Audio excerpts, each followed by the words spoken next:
నమస్తే. Welcome to our channel. నేను మీ పద్మావతి. ఈరోజు మనతో పాటు ప్రముఖ ఆధ్యాత్మికవేత్త మరియు వాస్తు జ్యోతిష్య పండితులు శేషగిరిరావు గారు ఉన్నారు. ఆయనతో మాట్లాడి కర్మ విశేషాల గురించి తెలుసుకునే ప్రయత్నం చేద్దాం. మీరు కూడా చూసేసేయండి. నమస్కారం గురువుగారు. నమస్తే అమ్మా. గురువుగారు, సంక్రాంతి తర్వాత గుర్తుకొచ్చే పండుగ కనుమ. అయితే కనుమ అయితే మనకి పాడి పంటల గురించి జరుపుకుంటారు. ఆ రోజు ఎంతో విశేషంగా రైతులకు పెద్ద పండగనే తెలుసు.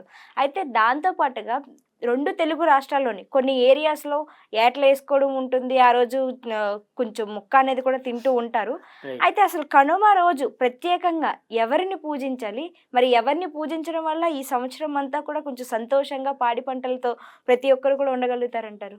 రైట్. ముఖ్యంగా మీరు చెప్పినట్టు ఏంటంటే, ఈ కనుమ అనేది అసలు ప్రాథమికంగా రైతుల పండగ. అవును. తర్వాత ముఖ్యంగా ఎస్పెషల్లీ ఏంటంటే, ఈ శూద్ర, ఇతర వర్ణాల కోసం అంటే కొద్దిగా బ్రాహ్మణులు కాకుండా లేదా వైశ్యులు కాకుండా మిగతా కులాల వాళ్ళు ఎవరైతే ఉంటారో వాళ్ళ కోసం కూడా ఉద్దేశించబడింది. అవును. అంటే అందుకని కక్క ముక్క అనేది మీరు అవును. కనుమ నాడు కక్క ముక్క అనేది వస్తుంది. అవును.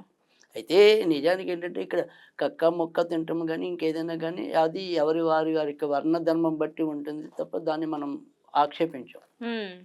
కానీ ఇక్కడ నిజానికి ఏంటంటే కనుక సూర్యుడితో ముడిపడే ఏదన్నా కానీ నిజానికి అంటే ఇవాళ మనం ఆదివారాలు ఎక్కువ మంది ఈ మాంసం తీసుకోవటం అనేది ఉంటుంది. కానీ అసలు ఆదివారం పూర్తిగా మన హిందూ ధర్మం చెప్పిన దాని ప్రకారం ఏంటంటే అసలు వర్జనీయం. అంటే ఆ రోజు తీసుకోకూడదు. ఆదివారం నాడు మీరు తింటే ఇతర రోజుల్లో తినొచ్చు. ఓకే. ఎందుకని ఆదివారం తినకూడదంటారు? ఎందుకని అంటే గనక సూర్యుడి చైతన్యానికి నాంది. సూర్యుడి వల్ల మనకి రోగాలు తగ్గటం, పెరగటం అనేది కూడా వస్తుంది. హ్మ్. సో, సూర్యుడు శాకాహార ప్రియుడు. హుహుహు. సో, అందుకని ఏదైతే మనకి ఈ ఆదివారం నాడు ఇది తీసుకోవటం వల్ల కొద్దిగా తొందరగా వ్యాధులు ఏమైనా సరే ఆకస్మిక ప్రమాదాలు గానీ ఇలాంటివి ఎక్కువొస్తాయి. తర్వాత హ్మ్. సూర్యుడే తేజస్సు, తర్వాత సూర్యుడి తర్వాత మనకి కుజుడని ఇంకో గ్రహం ఉంటుంది. అవును. వీళ్ళిద్దరే కొద్దిగా మనకి కోపతాపాలు, తేజస్సుని అందించేవాళ్ళు. సో, అందుకని ఆదివారం నాడు మరి సూర్యుడు వీళ్ళకి వ్యతిరేకి కదా! సో, హ్మ్. అందుకని వీళ్ళలో ఈ కోపతాపాల గుణాలు పెరుగుతాయి. సో, హ్మ్. అందుకని ఒక్కోసారి వాళ్ళలో ఉండే బుర్ర ఆహ్, తామసం వైపు అంటే అవునవును. కోపానికి వెళ్ళి దాని ద్వారా విపరీత పరిస్థితులకు లోను కావచ్చు. సో, అందుకని నిజానికి ఏంటంటే అసలు ఆదివారం మాంసం ముట్టొద్దు అని ఉంటుంది ధర్మాల్లో అయితే. కానీ ఇవాళ మనకి ఓకే. అవును. అది ఎవరి వీలు బట్టి వాళ్ళు మార్చేసుకుంటారు. ఆదివారం మాంసం తినడం అనేది ఆనవాయితీ కింద మారిపోయింది. మారిపోయింది. అవును. సరే ఇంక అందుకని సరే వాళ్ళ వర్ణ ధర్మాలు బట్టి మనం వదిలేద్దాం గానీ, బట్ శాస్త్రంలో ఉన్నది నేను చెప్పాలి కాబట్టి అదే చెప్తున్నా అంతవరకే. హ్మ్. సో, వాళ్ళు ఎప్పుడు తింటారు అనేది వాళ్ళ ఇష్టం. దాన్ని మనం తప్పు పట్టట్లేదు కానీ, బట్ ఉన్నది ఏది ఉందో అదే చెప్పాను నేను అంతవరకే. తర్వాత రెండోది వచ్చేప్పటికి ఏంటంటే, ఇది కూడా మనకి ఇవాళ కనుమనాడు ఏదైతే ఉందో అది ముఖ్యంగా కొద్దిగా వేరే వేరే కులాల వాళ్ళకి కోసం ఉద్దేశించబడింది కాబట్టి కొంతవరకు ఆ సాంప్రదాయం అనేది కొనసాగుతుంది. అవును. మక్క ముక్క అది చాలా చక్కగా చేసుకోవటం అనేది. కానీ అవును. ఇది కూడా నిజానికి ఏంటంటే మనకి పండగలన్నిటిలోకి ఏవైతే ఉందో ఇది సూర్యుడి పరంగా వస్తున్న ఏకైక పండగ. హ్మ్. తర్వాత రెండోది ఏంటంటే మన పండగలన్నీ కూడా తిథి ప్రకారము, తర్వాత కొన్ని కొన్ని మాసాల ప్రకారము వస్తాయి. హ్మ్. తర్వాత కొన్ని పౌర్ణమి ముందు చేసుకోవాలని, కొన్ని అమావాస్య ముందు చేసుకోవాలని ఇలా వస్తాయి. కానీ అలా కాకుండా కేవలం ఒక సూర్యుడి యొక్క సంచారం పలానా రాశిలోకి ప్రవేశించినప్పుడు ఈ పండగ చేయాలని వచ్చేది ఏకైక పండగ ఇదొకటే. హ్మ్. అంటే మనం వినాయక చవితి చేసుకున్నాం అనుకోండి, భాద్ర శుద్ధ చవితి నాడు చేసుకుంటాం. హ్మ్. అంతేగాని పలానా నెలలో సెప్టెంబర్ 4వ తారీఖు చేయండి అలా ఉండదు. సో, అలా ఏ పండగైనా సరే. సో, ఆ ఉగాది వచ్చింది అంటే గనుక మరి చైత్ర శుక్ల పాడ్యమి నాడే చేస్తాం. అవును. సో, అందుకని ఇక్కడ సూర్యుడితో సంబంధం ఉంది కాబట్టి ఎప్పుడొచ్చినా మీకు అందుకని జనవరి 13, 14, 15 వీటికి అటు ఇటుగానే వస్తది. హ్మ్. సూర్యుడు పలానా అంటే మకర రాశిలోకి ఎప్పుడైతే ప్రవేశిస్తాడో అప్పుడు మాత్రమే సంక్రాంతి జరపడం అనేది. అంటే మనకి సూర్యుడు మాత్రమే ప్రత్యక్షంగా కనపడే దేవుడు. అవును. అంటే మిగతా దేవుళ్ళు మీరు చూస్తారు, చూడరు.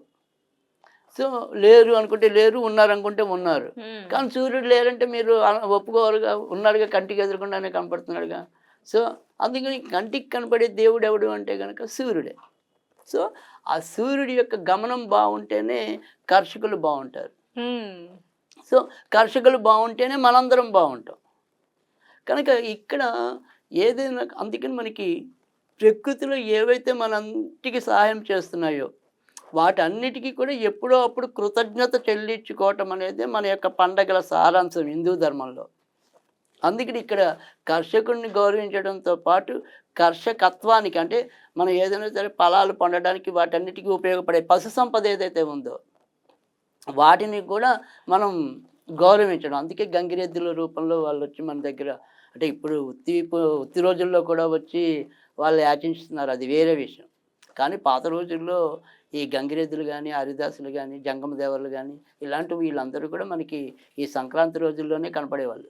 మిగతా రోజుల్లో వాళ్ళంతా ఉండరు. ఇప్పుడు యాచనా మార్గాల్లో అదొకటి అయింది కాబట్టి ఇప్పుడు మనకి ఉత్తి రోజుల్లో కూడా ఈ గంగిరెద్దులు వాళ్ళు ఎక్కడ పడితే అక్కడ వీధుల్లో కనపడుతున్నారు మనకి. కానీ గంగిరెద్దులను అలంకరించి అర్చించడం అంటే మనకి వాళ్ళకి ముఖ్యమైన పొలాలకి ఉపయోగం దున్నేదే వాళ్ళతో, అవును. ఆ ఎద్దులతో కదా. అందుకని ఆ ఎద్దుల్ని గౌరవించడం అనేది లేదా మన యొక్క పశు సంపదని గౌరవించడం అనేది. తర్వాత ధాన్యపు రాసులన్నీ కూడా మన ఇంటికి తరలిస్తారు, అంటే రైతులు చెప్పేది. ఆ సంపద వృద్ధి చెందటం అనేది అంటే ధాన్యపు సంపద వృద్ధి చెందాలి, పశు సంపద వృద్ధి చెందాలి. తర్వాత దేశం లేదా ప్రాంతం యొక్క వాతావరణం సమతుల్యంగా ఉండాలి. ఇవన్నీ ఉన్నప్పుడు మాత్రమే మనం సంక్షోభం లేకుండా సంక్షేమంలోకి వెళ్ళగలుగుతాం. సో అలాంటి సంక్షేమం లభించడానికి గుర్తుగా ఈ కర్షకుల పండగగా ఈ కనుమ చేసుకుంటున్నాం. ఎందుకంటే తల్లి ఈ రైతులను కాపాడు, ఈ సంపదను కాపాడు, వీళ్ళందరూ బాగుంటేనే మేము బాగుంటామని చెప్పి మనం పూజించే దేవుల్ని మొక్కుకోవటం. ఆ రకంగా వీరి పరంగా కూడా మనం స్తుతి చేయటం అనేది.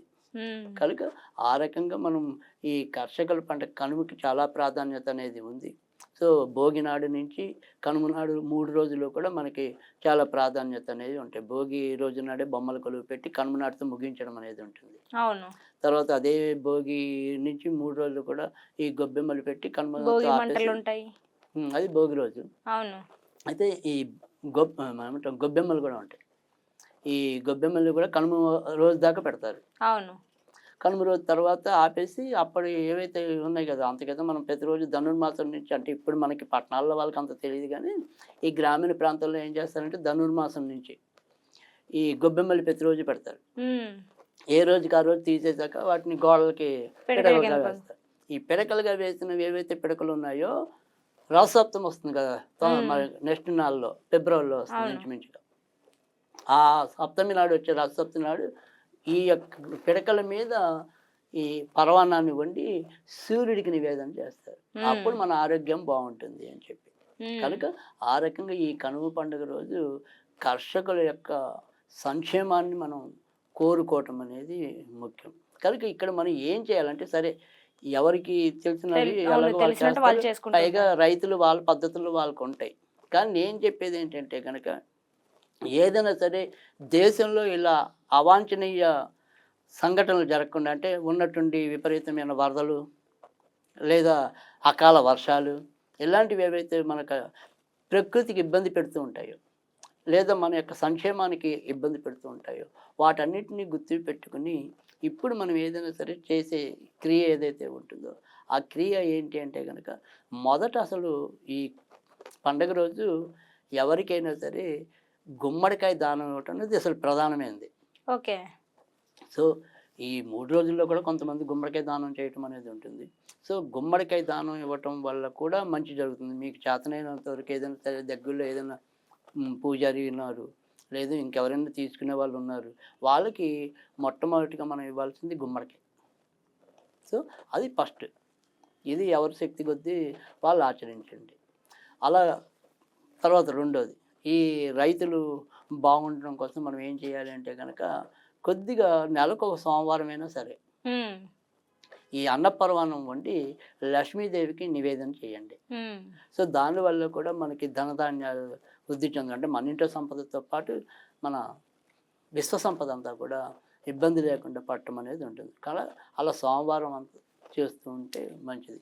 ఇక ఈ రైతులందరూ కూడా బాగుండాలి అనుకుంటే కనుక మనం ఏదైనా సరే మధ్య మధ్యలో ఏదైనా అనుకోవాలనుకుంటే శ్రీమాన్ శ్రీమాన్ శ్రీమాన్ శ్రీమాన్ అంతే. ఇది ఒక్క నామాన్ని వీలైన రోజు పఠిస్తూ ఉన్నా కానీ మనకి ఈ వాతావరణ సమతుల్యత లభించటం అనేది లేదా ఎక్కువ నష్టాలు వాటిల్లకుండా కాపాడబట్టం అనేది ఉంటుంది. కనుక ఈరోజు ఈ కనుమ పండుగని ఇలా చేసుకుంటే కనుక మరింత ప్రయోజనం అనేది ఉంటుంది. తర్వాత రెండోది ఏంటంటే ఏదైనా సరే కనుమ పండుగ అనేది ముఖ్యం. చాలా చక్కగా చెప్పారు. అందరినీ గౌరవించాలి మీరన్నట్టు. అండ్ దాంతో పాటుగా కనుమ గురించి విశ్లేషణగా వివరించడం కూడా చాలా చక్కగా ఉంది.